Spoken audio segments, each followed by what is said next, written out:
Hello, all you positive heads out there. It's so good to be back with all you beautiful reflections of the one source consciousness that creates and animates all things. If you're new to this podcast, of course, we're super happy to have you here. And if you've been listening and enjoying for a while, I would be super grateful if you would please take a moment to give us a review on Apple Podcasts. It's one of the best and simplest ways to pay it forward and help others find the show so that they too can tap into the powerful perspectives and positive vibrations we are collectively emanating. The other unique and magical way to share this show is by sending any friends you think would benefit from listening to this podcast our Game with the Universe link at positivehead.com/game. Also listed in the show notes, which will serve them up a quote-unquote random episode when they click it. Just instruct them before clicking the link to close their eyes for a moment and sincerely ask the universe to cue up the episode that contains the insight and perspectives that they most need to hear at this point in their life journey, and then click to listen to whatever episode is synchronistically served up to them.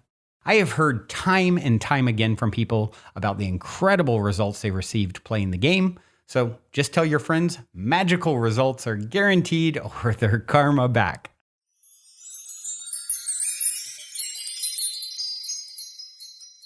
All right, all you positive heads. On this week's Soul Share episode, we have Lynne McTaggart here with me on the show. Lynne is an award-winning author of 7 books, who is an authority on the new science of consciousness. She is also the architect of the Intention Experiments, a web-based global laboratory which seeks to help us better understand and demonstrate the power of focusing our consciousness. Super excited to have you here. Hello, Lynne. Welcome to the show, my friend. Hi, nice to be here with you. Yeah, this is going to be a good one. I have known of your work for quite some time, and yeah, you've been on my long list of folks that I've wanted to have on this show, and so here we are. I set the intention, and it has happened. Super grateful, and I would like to start with my cliche opening question, which is this. You're in an elevator. The woman next to you looks over, says, "What's your passion?" You have 10 floors to answer. What do you say? I have 2 passions. One is writing, and the other is helping people and changing the world. I'm a disruptor, and I'm a change maker, and I love doing both. I like that. I always say in the description of the show, we refer to my guest as consciousness change makers. So I think you definitely fit the bill. Your resume precedes you. If you would, speaking of your resume and background and history, if you would share whatever feels relevant to share regarding your backstory that led you on this unique path in life you've taken. Okay, thank you, Brandon. Well, I got hijacked into this. I was minding my own business as an investigative reporter when I first started out my career. I was doing things like busting baby selling rings, and going undercover with hidden tape recorders. Wow. My first big assignment was posing as an unwed mother a few Wow. years ago, of course, Wow. and a prospective adoptive parent. And that led me to find a whole web of lawyers who were operating baby selling rings, Wow. essentially. So that was my kind of work. I was going to put bad guys in jail. And that's what I did for the beginning of my career. And then I got interested in modern medicine and looking at what works and what doesn't work in conventional and alternative medicine. That led me to some very good scientific studies of spiritual healing. Mm. And my investigative bent was sort of asking, well, how does this work? How can you have a thought and send it to someone else and make them better? That has to undermine everything we think about how the universe works. So I decided to pursue this, and I convinced my publishers to fund a journey without a compass. I didn't know what Hmm. I was looking for. I thought I was looking for human energy fields. And what I discovered, to my astonishment, was scientists working at prestigious universities around the world who were finding a little piece of what together compounded into a completely new science, a new view of the world. Mm. So I synthesized their work and also turned it into plain English because scientists are really Right. good at talking in math. They talk in code. Right, So I right. put that together in my book called The Field. So that was my big statement about the new science. But it also left me with some unfinished business. Again, being the kind of natural skeptic that I am, I kept saying to myself, well, how far can we take this? What are we talking about? Are we talking about, you know, curing consciousness with your thoughts, or curing cancer with your thoughts? Are we talking about a tiny little effect, like shifting a quantum particle?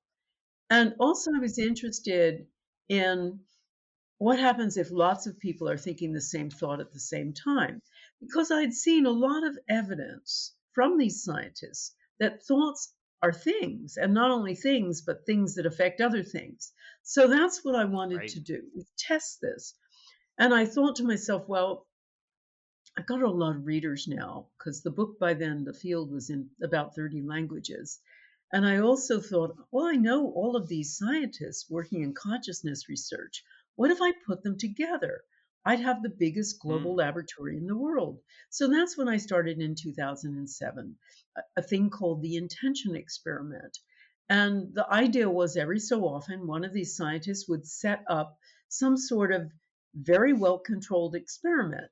And then I'd invite my readers around the world to send an intention all at the same time to that, whatever that target was. And we've done 40 of them to date, Brandon. Everything from trying to make Hmm. seeds grow faster, to purifying water, to lowering violence in war torn or violent areas, to healing someone of post traumatic stress disorder.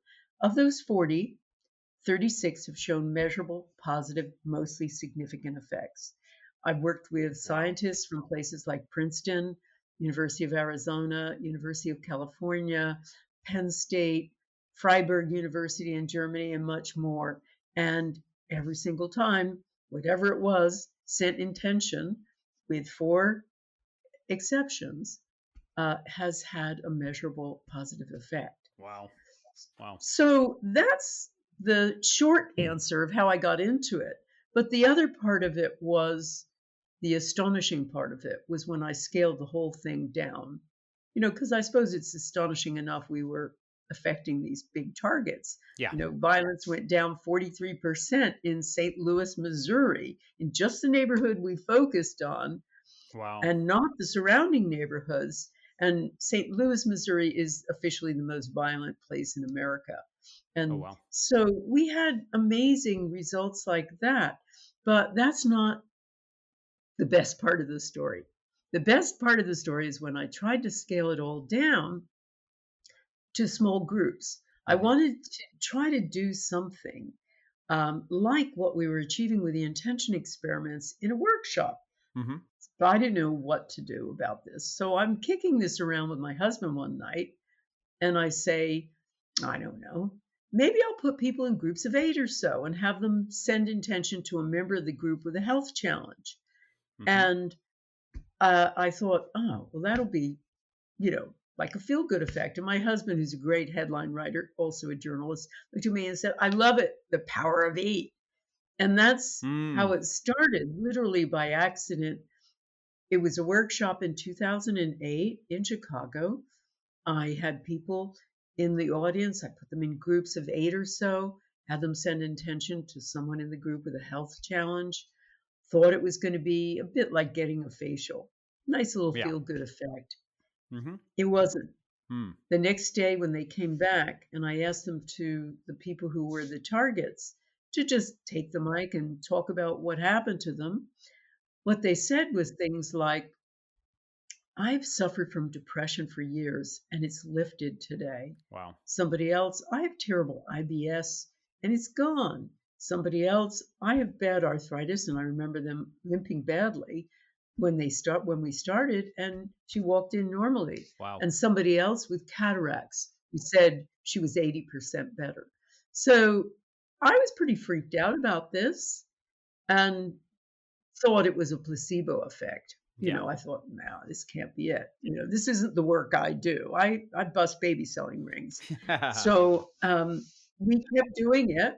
And, here we are all these years later. I've seen two people get out of their wheelchairs. I've had people reverse stage 4 cancer. I've had people get dream jobs, fix their finances, find the love of their life, all sorts of things in these little Power of 8 groups. And now I've Wow. seen, thousands of healings. So that's the big sidetrack. Yeah. Well, life's what happens when your plans don't work out, right? Um, we make plans and God laughs. Um, That's so, it. uh, so I'm curious. Eight. Is there a reason? Do you think eight is significant? Is there a reason that you chose eight? I mean, obviously, it's like infinity and abundance and all those things. But just curious if there was any other sort of reason I wouldn't be aware of. There was no deliberate choice of 8. As Hmm. I mentioned, it was just as it happened. I said, I don't know, I'll put them in groups of 8 or so. And to be honest, while there is all of that mythology around 8, Hmm. the sideways infinity sign, Hmm. Chinese believe it's a very lucky number. Yep. It's got all the sacred geometry implications. Yep. It doesn't have to be 8 to work. Yeah. These groups work with 5, they work with Yeah. 12, they work with 20. Yeah. 8's a nice Goldilocks figure, as Mm. I like to put it. Mhm. It's not too big, it's not too little, it's just right. Yeah. Yeah, I'm not sure if you've ever heard of this, someone who talked to you years ago about coming on the show and has recently re-engaged, and I believe we've been scheduled for a few weeks from now. Uh, a company called Focus Life Force Energy, where they do something like this as like you give them the target and they focus on it. And are you familiar with this? FLFE? No. Yeah. So I wonder if the original inspiration came from some of your work. Um, but yeah, Well, we were doing it a long time ago, I yeah, suppose. yeah, Yeah. And yeah, I mean, I think, and I've written a book about it called The Power of 8, so I wouldn't be yeah. surprised. Right, right. Um, wow, very, very interesting. So so you've been doing this for many years. I mean, is there any sort of expansion on this, or how is it structured now? Is there some, do you have like a group of people who are constantly engaging, or is there, yeah, I'm just curious about the overall structure. Obviously in a workshop setting trying it out, but do you have any sort of plan with it or current, structure? Sure. Well, first of all, when I was trying to figure out how intention works, Yeah. and I wrote this up in my book, The Intention Experiment, and then elaborated on it in my book, The Power of 8, I wanted to know, well, what techniques work best with intention? We've heard a lot from the popular films, etc., about mind over matter, about intention. Believe, Hmm. receive, and Yeah. as though you're kind of the master of the universe, and your thoughts are the only thing that matter. But as I Hmm. studied the science of it, and also worked with some masters of intention, qigong masters, master healers, Buddhist monks, I found that they had certain peculiarities to their modality, but then they had a lot of commonalities. And so I tried to distill all of those techniques down to a simple method that people could follow. And I found that there are essentially 13 keys in total. Mm. 7 are the key essentials for the right mind state, the right heart state, etc. Now, most people think of intention and they think of it as meditation. Great. It's nothing like meditation. And we Mm. know this because we've conducted brainwave studies on what happens with a Power of 8 group. I worked with Life University. They put their neuroscience team at my disposal. Life University is the largest and most prestigious chiropractic university in the world. And they were intrigued by this. So I said, here, you work with these neuroscientists. And I was thrilled. We got student volunteers who had never done this before, never even meditated before. And we put an EEG cap on each member of about 7 groups among these student volunteers who were doing the sending. And we found very, very quickly big brainwave changes happened. Now, in meditation, there is a slowing down of the brain because we ordinarily operate with certain cycles per second frequency. It's measured in hertz, and our main brainwave activity during ordinary waking consciousness are a preponderance of beta waves, essentially. It slows down during meditation to slower brain waves, alpha waves. What happened during our Power of 8 groups wasn't a slowing down of brain waves, it was a turning off of brain waves. We found that there was a real lowering of brain activity in the parts of the brain that make us feel separate. The parietal lobes, which sit right back here, they help us navigate through space. They tell us, this is me, this is not me. They were turned way down. So were the parts of the brain, the right frontal lobes involved in worry, doubt, negativity, also turned way down. These people had brainwave signatures, nothing like meditation. They had brainwave signatures that were almost identical to the work done by University of Pennsylvania studying Buddhist monks during ecstatic prayer and Sufi masters during chanting. So these students had very quickly entered into a state of blissful oneness. And that's what gets described all the time with these Power of 8 groups. People talk about physical effects, mental effects that are analogous to somebody in a mystical state. So, and remember too, these student volunteers never even did this before. And they only had a short little description of what they should do from me. Right. But that's what I was about to ask. That's what I was about to ask is how complex are the set of instructions? It sounds like pretty simple. They are simple, but there are, to do it well, there are, as I say, 13 keys, and they involve working on a very focused mind. It's not like meditation where you just chill out. It is a very highly focused mind state, highly focused heart state. It is a moving away from the self. And there are other aspects of mental rehearsal, of taking certain baby steps, of getting off of yourself. I mean, one of the things that is really extraordinary about Power of 8 groups is it doesn't matter if you're the sender or the receiver. I've had many, many people whose miraculous transformations occurred when they were sending, not receiving. I give you an example. Wes Chapman, who was a deeply depressed guy when I met him at 65. He had great plans to become a biochemist or a doctor when he was at college. And he got called up in the last year of the Vietnam War when there were no more student deferments. So he had to fight, and the whole experience was so deeply traumatizing for him that when he came home, he was deeply depressed, dropped out of university, and his life continued in a terrible downward spiral. Even the love of his life, his second wife, he didn't have a long time with her because she developed a fast-growing cancer.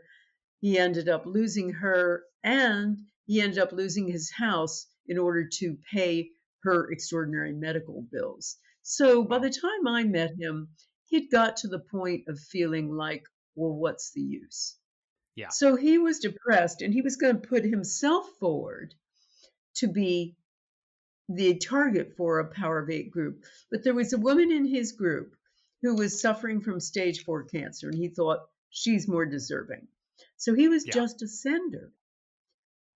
The night he goes to bed after that, he wakes up with this extraordinary feeling of heightened senses and also Hmm. joy, like he can't describe, like Scrooge on Wow. Christmas morning, running Right, around right, and, right. "Merry One of Christmas, my favorite everyone." movies ever.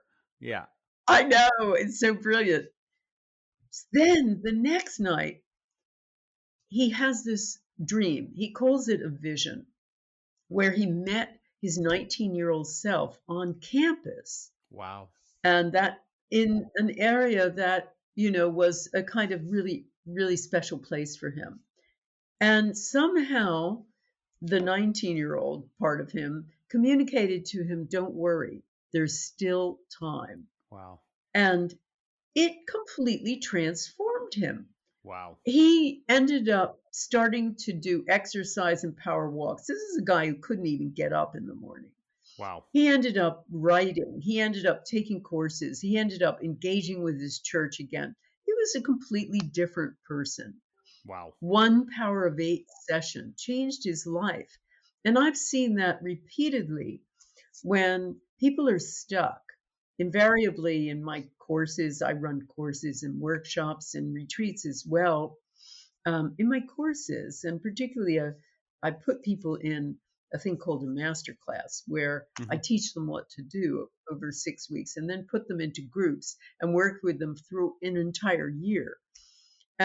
What I've found is the people who are stuck, I will invariably say, get off of yourself. Start Hmm. intending for someone else and see what happens. Yeah. And Wow. invariably, something shifts in them.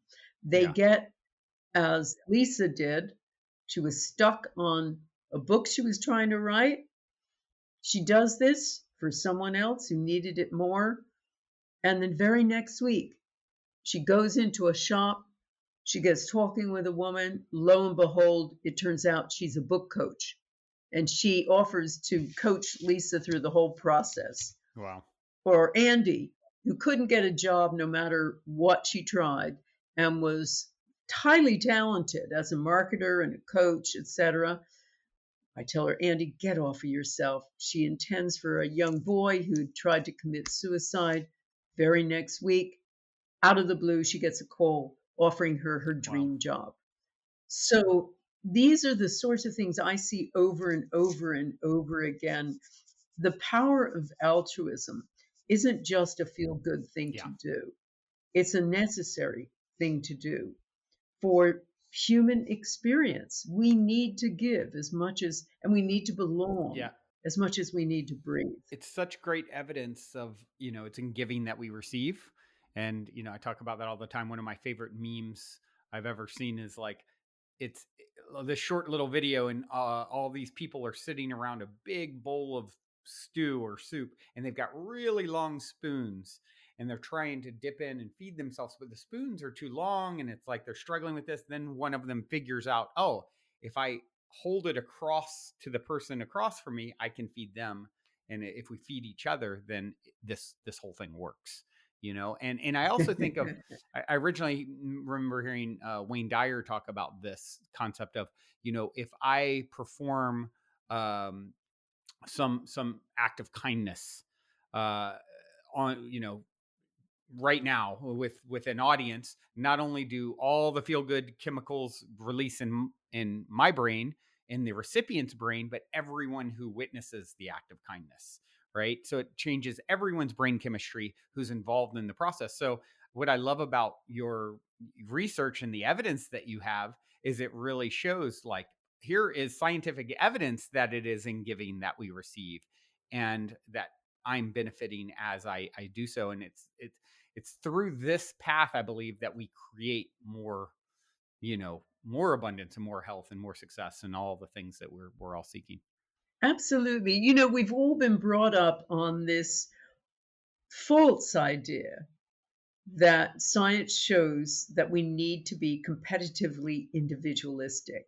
I Right. mean, this is all thanks to Isaac Newton, who described Hmm. a very well behaved world of separate Hmm. particles and separate things operating according to fixed laws in time and space. And that was augmented by the work of Charles Darwin, who Yeah. was very influenced by ideas of population explosion at the time. And so he believed life must proceed through struggle. He didn't Hmm. say survival of the fittest, but his PR guy essentially did. Yeah. And Right. that Right. became essentially a mantra, justifying mantras for modern times. And it truly is. And we do think it's a dog eat dog world. We do act as though there ain't enough to go around, so you better damn well get there first. Yeah. But that's not true. When I started looking at the science, and I looked at this for my book, The Bond, I wanted to find out, is Darwin right?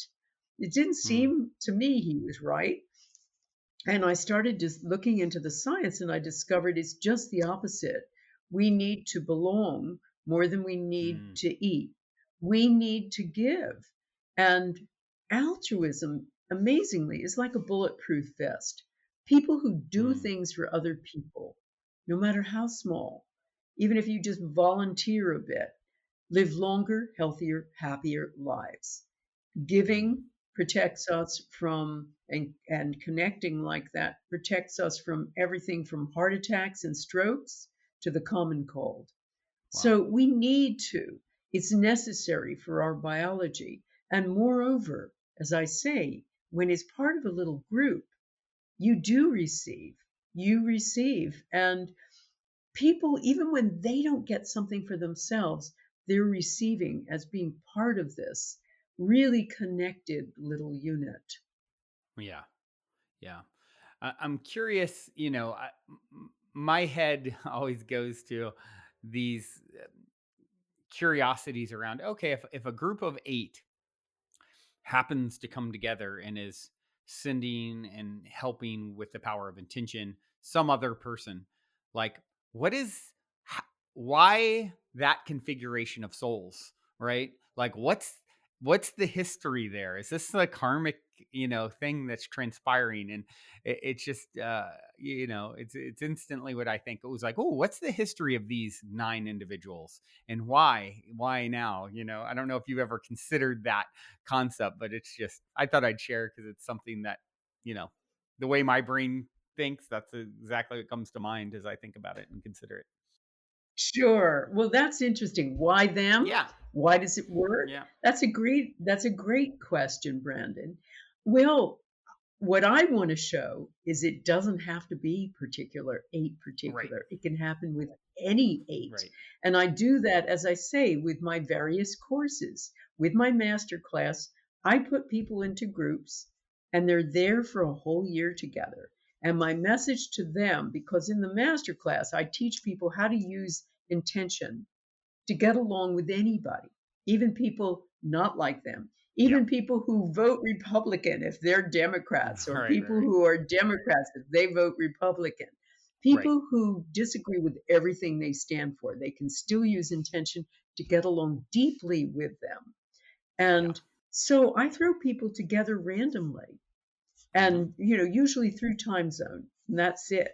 And I find the vast majority of people get along, become closer and closer and closer, because it's the modality itself. It's intending together for someone else with no expectation of personal gain. Hmm. That is transformational. And doing this for people, we have a lot of people who are ill when they start one of my courses. And that's the reason they've come. And, we have people being part of a group who are part of they're in the hospital. Yeah. They're in a hospital bed and people are intending for them. We had one woman who had leukemia in a hospital bed and everybody intended for her. She got out. She did well. We had a guy called Blair who had fallen down the stairs one night, cracked 2 of his ribs. Doctor said he was going to take 2 months to get better. He's in his bed lying there. 2 weeks later, the group does intention for him. He hears a pop, and his one rib was this, and it suddenly Wow. slotted back into place. And the terrible pain he had, for which he was taking painkillers, was gone. Amazing. So we've had things like that, but it is that miraculous feeling of being helpful and sometimes saving Yeah. for someone else. Now, with our retreats, we did a retreat at Broughton Hall, which is a 16th century, 3,000 acre estate in the north of England. We ran it last year. It was the runner up for Downton Abbey. We're doing it again this year in September. We do heal your past kinds of work. I've been working with intention out of time. We had a woman who came last year who had stage 4 cancer, Esther. Didn't think she could come. Her son, Stefan, wanted to bring her from Germany. So she comes. Last minute, we finally hear she's going to come. I put people into groups in my retreats too. And so they were in a group. She was in a group, and that the people decided to do an intention for her in the library, the special place in this 16th century manor estate. They go into the library and everybody feels this extraordinary, palpable energy.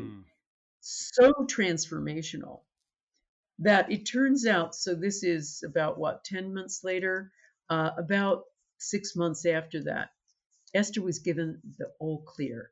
Wow. She never took chemo. She never took radiotherapy. She had some other alternative treatments, but she figured that the key element was that Power of 8 session. Wow. So, and that group, just to show you, a random group just put together, they still meet every week on Zoom. And so do many, many of my groups from 2013. Wow. Continue to meet on Zoom. So it doesn't have to be a particular group of people. Yeah. Once or twice we get people saying, well, this wasn't my tribe or whatever. And I usually say, no, you're not going to move. You're going back in that tribe and you're going to make that work. And that's what your practice is. You can use intention to get along with anyone. Yeah. I think something I talk about in my own book is the how I believe intention is really, if you want to look at the results of anything that you're setting out to do in life, aside from using it collectively in this way, just within your person, within yourself, you're going to see that whatever the outcome of whatever the endeavor is going to reflect the intention going in. And so that's like, well, how's this going to go? Well, I can't tell you all the details, but I can tell you that it will somehow be reflective of the intention going in. And I'm curious what you think about that thought. Well, one thing I want to say about intention is an understanding of exactly what it is. The science shows us that our thoughts are trespassers. They don't just stay locked inside our heads. They go out there and affect people and things. Yeah. But most people think intention is the one little thing I think of during my meditation in the morning, let's say, my power thought. Right. I send it out, and that's all the universe hears. We have about 70,000 thoughts a day. Right. And they're all beaming out. And one of the things I ask my students to do is to start cataloging what they're usually thinking about. And what it is about 80% or more is negative thinking. Well, and usually judgmental. I hate my hair. Look at how big my bum looks in this. Look at how big her bum looks in this. And et cetera, et cetera. And that is beaming out all the time. And that is an intention too. And that becomes your life's intention. So what we have to do is start getting very, very deliberate about what it is we're thinking. That takes a little while, but you can police yourself. So we have to understand that we are leaky buckets, as I like to say. We are leaking out all the time. Yeah, absolutely. Fully agree. this podcast actually began with me thinking about like, wow, if we could just bucket each thought every day and see how many are positive, how many are negative. So be a very rudimentary way I could tell you about your life, and so that sort of that concept and that thought is what ultimately, through a series of twists and turns, led to the Positive Head podcast. But um, yeah, I'm really curious about, this idea of using intention out of time, and, you know, how you see that working. Like, if someone is setting an intention to help their self from, 30 years ago or whatever it is, what is your thoughts regarding that? And does it then sort of lead to a different, how that sort of thing also pertains to timelines? What your thoughts are in regards to that sort of thing? I'd love to hear you talk about that. Sure. Well, most physicists these days, most quantum physicists recognize and acknowledge there is no such thing as time. Right. Carlo Rovelli, the famous Italian physicist, essentially says there is no such thing as linear time. In the quantum realm, time is one big smeared out now. Mm-hmm. And there's a lot of evidence for that. Certainly, there was a lot of evidence that I wrote about in the field and the intention experiments of scientists having people try to do intention out of time. For instance, at Princeton University, the famous pair research project run by the late Dr. Robert John, the Dean of Engineering at the time, and Brenda Dunn, the late Brenda Dunn. They would have people sit in front of a computer that was randomly programmed to show up, let's say, two different images, let's say cowboys and Indians. And people would send an intention to favor one or the other. Let's say Indians. They wanted more Indians than cowboys. And then they would do the reverse, etc. And they ran hundreds of thousands of these studies and tests, and using lots of different operators, and found that the overwhelming majority showed a preponderance of whatever the intender wanted, more Indians than cowboys. Now, they tried doing this out of time, and they found it worked just as well. So if they had already run the program, but they had people sit in front of the computer sending an intention to change it to get more Indians than cowboys, even though the thing had already been run, was locked up somewhere, they would get the same result. They even did it with remote viewing. Now, here's even more mind-boggling, Brandon. They also ran a big remote viewing program. They would have two people now doing this experiment. One would be the remote viewer in the lab, and the other person would be the wandering partner. The wandering partner would be given a random envelope, sealed envelope. He would open it up somewhere so his partner couldn't see it. His remote viewing partner couldn't see it, and it would tell them where to go. Now, it would be anywhere from around the corner to 2,000 miles away.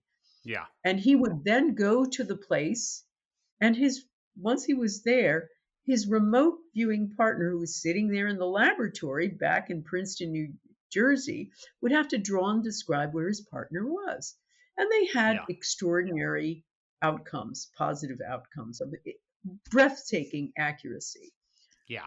But even more interesting was 2/3 of these trials were run so that the remote viewer had to draw and describe where his partner was going to go before he picked up the envelope. So he hadn't even chosen where he was going to go or been given an envelope randomly, and they were just as accurate. So there's so much evidence. That's just a tiny little sliver of the evidence there is about things operating via intention out of time, or just operating out of time. So I started thinking about that, and I thought, right, there's that. But there's also in the brain no place that recognizes time. We've invented time as a linear system, but there's no place in the brain that acknowledges time, that understands time, or, Hmm. you know, can relate to time. And in fact, what's interesting too is people who have amnesia, so they can't remember their past, find it very difficult to also imagine the future. Hmm. So in the brain, past and future are kind of all mushed into one place. Right. So thinking of all of this, I thought, okay, what if I were to go back in time with people and use intention to heal something that's already happened? If Yeah. you can do it with an REG machine, maybe you can do it with a human being. And Right. we've done that, and we do extraordinary things. And it's one of the cornerstones of my retreats called Heal Your Past. The things that I'm running at Broughton Hall, and I run once a year. And I work with my husband Brian Hubbard on that because he is the author of a book called The Untrue Story of You. And Hmm. his book really began with him healing his own 10 years of depression from having a verbally, very, very verbally abusive father. Hmm. And so he resulted in depression as a young man, and he healed it through his own understanding and his own subsequent program that he calls time light. And his whole theory is that time is an energy, that essentially it's not a dimension, it's an energy. And it essentially invades us like an unwanted guest. So Hmm. we work Hmm. together to heal people. And I'll give you an example that's quite extraordinary. So I'll give you an example from last year's retreat with a woman called Zoe, had a very abusive husband.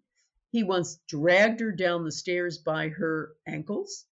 He's hit her many times. He threatened her with a knife over him not being happy with the gravy. I mean, it's almost like a comedy. Right. And so she finally got um, the nerve after 12 or 16 years to do a runner. She and her son. She left at midnight because she knew he would try to stop it. And this is years later. She thought she was done with it, and she wasn't. So during our intentions, during our exercises, she was working with a partner, and we have the partner. We engage it all over again. And Hmm.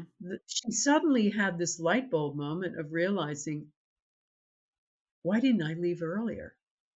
And Hmm. why did he act the way he did? What was his backstory? And so none Yeah. of that she recognized, and she finally put that all to bed. We've had other examples of people healing on the spot, physical issues. Had a woman who had vitiligo that developed as a teenager when she'd had a viral infection, and then it ended up affecting her skin pigmentation. I brought her back to that moment. I don't change what happens in the moment. I don't change what other people say to you. If you've been humiliated by a parent or a teacher or whatever, I don't change that. I change your energy around it. Hmm. And that's the thing that heals. When Hmm. people take back their power, that's what heals. Hmm. Very, very interesting. So, I'm curious with the field, with that particular book, what, you went around, you looked at all the scientists and their research, and what was your sort of your final takeaway of how, of course, we've heard about quantum entanglement and, this obviously one consciousness pervades everything, I believe. And I think you would agree. So I'm just curious, sort of like what your final takeaway was, understanding that information. I mean, do you think this is the most powerful way to apply that knowledge? What was what do you see as the most, powerful takeaway of your work on the field? Okay. Well, the book The Field talked about a quantum energy field that I called the Hmm. field Hmm. that we are part of. It's a giant invisible web. Yep. There are many um, takeaways from that. But the most important is that it's almost like a shadow universe of Mm. all information, Mm. anything that ever was, and we have access to it. Um, Waves have, of which it is a part, quantum waves, which make up this 0 point field, um, have an infinite capacity to hold information. When they bump into each other, they take on its information. And because we're part of this field, we theoretically have access to all information in the world. Mm. Other aspects of this, aside from our latent capacities, which we've talked about, remote viewing, intention, etc., a really important thing was the work of Dr. Carl Pribram, the late neuroscientist, who discovered with a very disgusting experiment using rats that there was no place in the rats' brains where memory was housed. Mm. And they had this awful experiment where they taught a batch of rats a complex maze. And then they proceeded to remove bits of the rat's brains bit by bit using, believe it or not, a curling iron. Wow. One of the scientists' wives' curling iron. This was back in the late 50s or early 60s. Wow. Pretty disgusting. But no matter how much brain they removed, these poor rats were losing their motor skills. They would stagger along, but they still remembered the run.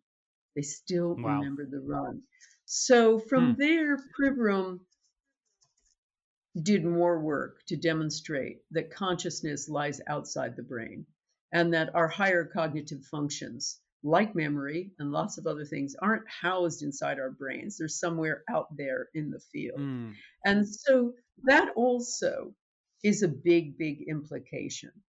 But I Yeah. think Huge. the biggest takeaway of all, if we understand that we're all one giant consciousness out there in the field, if we understand that we can access it, if we understand that we have an effect on it using intention, then we suddenly have to get to the point of recognizing that we are far more powerful than we have been told, Right. that we have these latent capacities for miracles, essentially. And I've seen thousands of them, as I said. I've seen Yeah. two people get up out of their wheelchairs, one woman paralyzed from the neck down, after one 10-minute group Wow. intention. One 10-minute Wow. group intention. I've seen thousands of miracles. So, we know this as children. We understand our power, but that gets diminished with authority figures. Our parents, our teachers, they convince us that our imagination isn't real. They convince us we don't have these kinds of powers. So, what I feel is the biggest implication is, as I say, we have the power to heal ourselves, to heal each other, and to heal the world. It's that powerful, and that is what we have to take away from the new science. Mm. Yeah. It's really interesting, this idea of memory not being out, or memory being outside of the brain. And it's like, I think it was Tesla that talked about the brain being a receiver for consciousness. And it's like looking inside the head for consciousness is like looking inside the radio, for the speaker, the host of the talk show, or the song that you're hearing. And it's yeah, it's really interesting because you take my memories. It's like, okay, well, this is a part of the collective memories, and as I navigate from this avatar, I have sort of like the faucet turned on so I can access all the relevant memories that go with this avatar in a way, which is such a fascinating way to think about it. But some other evidence that I'm sure you're aware of that is really, really interesting. Have you heard of these people who the evidence that really supports this idea that memory and information is stored outside of the brain. These people who'd have an accident and are hit on the head or concussion or whatever, and all of a sudden they speak another language, or have a totally different accent. It's like, hold on, you can't get your head hit hard enough to now speak French when you've never known French. It's really interesting. To me, that is a really powerful evidence. Absolutely. That this information is coming from somewhere else. Absolutely. Absolutely. I mean, we have to think of our brains, as you say, as almost like antenna receivers. We're like a television set Yeah, and a television station all at the same time. yeah, So we're beaming out and we're yeah, receiving in. But as you say, yeah, the consciousness isn't sitting inside there. It's not locked inside our heads. yeah, yeah. For those listening, what would be sort of, obviously checking out your books and workshops and all the offerings that you have. Um, there will be some that I'm sure will be interested in doing some or all of that. But for someone just listening to this, this episode, and they want to start being more intentional by themselves, where they're at with what they've got, what would your advice be to start using the power of intention, with, I guess, the least amount of effort, as in finding 7 other people or reading books, or, what could someone do today? Sure. Well, what they can do is come onto my website, lynnmctaggart.com. There are all kinds of resources for people. They can join an intention experiment. They can join my 8 revolution. When I was thinking about the state of the world not long ago, I thought, oh my gosh, our leaders are getting to be worse and worse. We've got banking crises again. We got climate change crises. We've got every kind of crisis you can think of. And we don't have people at the top that seem capable of solving it. We need an army of change makers, I kept thinking. And then I realized, well, actually, we've got an army of change makers. We've got tens of thousands of Power of Eight groups around the world. What if I put them together? Hmm. And so we have a place in my private community page, so it's not subject to social media ads, et cetera, where people can gather together, join a Power of Eight group by just letting people know what their time zone is in the community. And I also have loads of free tools there for using intention to heal their communities. So they can do things like that.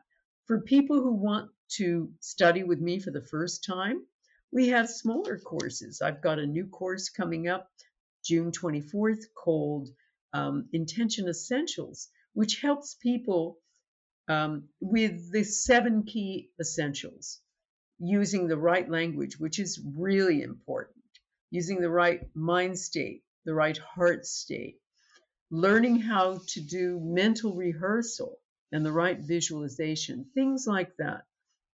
So that's a course that I'm giving, and it also shows people how to use a Power of Eight course and how to use a Power of Eight group to uh, heal themselves and heal things in their lives. And they have access to everybody else on the course so that they can create it. So there's all kinds of resources, whether people want to have free resources or join me for a course that they're able to do. Excellent, excellent. Well, as we sort of wind down here, I would love to hear from you. And you've kind of already done this, so you've shared a lot of stories. But is there any personal story of synchronicity, serendipity, positive paranormal story directly related to yourself that you would care to share? Goodness, I mean, there's so many of them. Hmm. Um, Probably finding my husband. Hmm. That Um, seems to be a common theme with a lot of people when I ask this. It's like comes to their significant relationship. It's interesting. yeah, yeah. Well, I had been married and not very happily for a few years, Hmm. and I separated, and I thought, not that again. I know Hmm. what I'm going to put down. I need to have somebody with this particular astrological sign, this Hmm. kind of that. And I kind of made essentially a list This is well before I got involved in any of this work.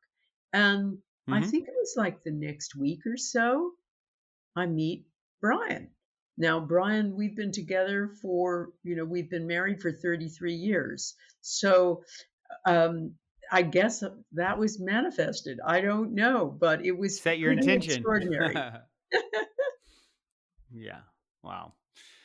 Well, this has been awesome, Lynn. Thank you for sharing and taking the time to, yeah, and the work that you do. It's such a powerful, um, example of using intention to, activate and tap into more of our power. So, definitely, I know I know there will be people out there who want to, yeah, check out your books and some of your other offerings. I do have one final question for you, and that is this: in 60 seconds or less, what is the meaning of life according to Lynne McTaggart?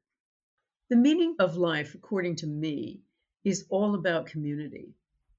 I Hmm. think we've been on a fast and a false trail of competitive individualism for Mm, several centuries, and it's brought us to the place we are now, where we're essentially eating our own children. mm, So, what we need to relearn how to do is to be part of a bigger whole. yeah, We were never meant to be alone. We were never meant to be so competitive. We were yeah. always meant to connect, to agree, to care, share, and be fair. Mm, And so my work is all about connection. It's all about the power of small and large groups to change each other, to heal yourself, and to heal the world. So I would say more than anything else, all of us need to learn how to connect. mm. Love that. I love that answer. Lynn, thank you. This has been such a pleasure. And thank all of you for tuning your beautiful brainwaves and incredible hearts into another episode. Until next time, journey well.